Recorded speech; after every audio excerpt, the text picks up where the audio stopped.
Oke, baik. Assalamualaikum warahmatullahi wabarakatuh. Perkenalkan, nama saya Mardiana dari Prodi Pendidikan Bahasa Jerman Fakultas Bahasa dan Sastra Universitas Negeri Makassar.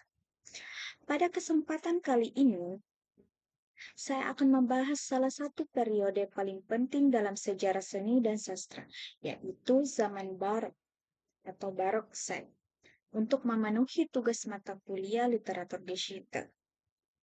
Pada zaman barok ini, bukan hanya sebuah cerminan dari pergolakan sosial, politik, dan agama yang terjadi pada abad ke-17, tetapi juga sebuah masa di mana seni dan sastra berkembang pesat untuk menciptakan makna di tengah ketidakpastian.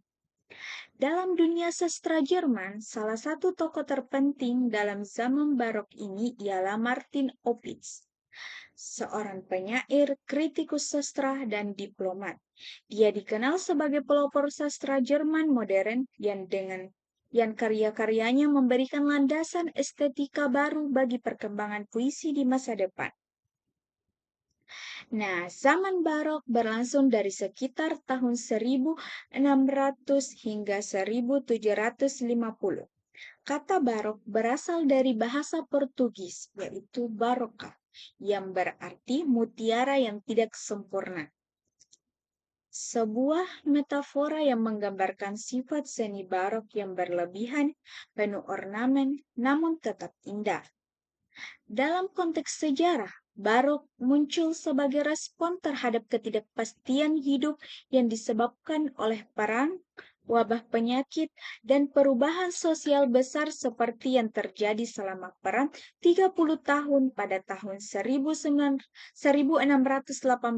hingga 1648. Adapun karakteristik sastra barok yang pertama itu tema utamanya vanitas. Vanitas itu adalah kesia-siaan duniawi dan kefanaan hidup. Yang kedua yaitu memento mori, yang berartikan ingatlah bahwa kematian adalah bagian yang tak terhindarkan dari hidup. Carpe diem, yaitu pesan untuk menikmati hidup selagi masih ada waktu. Nah, yang kedua yaitu penggunaan bahasa yang indah dan terstruktur. Puisi dan prosanya pada zaman ini sangat dipengaruhi oleh aturan-aturan estetika. Yang ketiga yaitu kontras tajam. Sastra barok sering menampilkan kontras antara duniawi dan rohani, antara dosa dan keselamatan, atau antara kekacauan peran dan ketenangan surgawi. Zaman ini menjadi tonggak penting bagi sastra Jerman, di mana tokoh-tokoh seperti Martin Opitz memberikan kontribusi yang besar. Nah, salah satu tokoh yang disebutkan yaitu Martin Opitz, tokoh sentral pada zaman barok. Biodatanya yaitu nama lengkapnya Martin Opitz von Boberfeld. Ia lahir pada tanggal 23 Desember 1597 di Bunslau, Silesia, atau sekarang lebih dikenal Bolesławiec atau Polandia. Orang tuanya adalah seorang pedagang, dan Martin ini tumbuh dalam lingkungan kelas menengah yang memberinya akses pendidikan.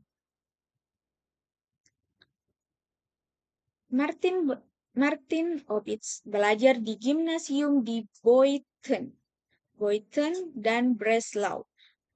Ia melanjutkan studi di Universitas Frankfurt Oder dan Heidelberg yang mempelajari filsafat, sastra, dan hukum.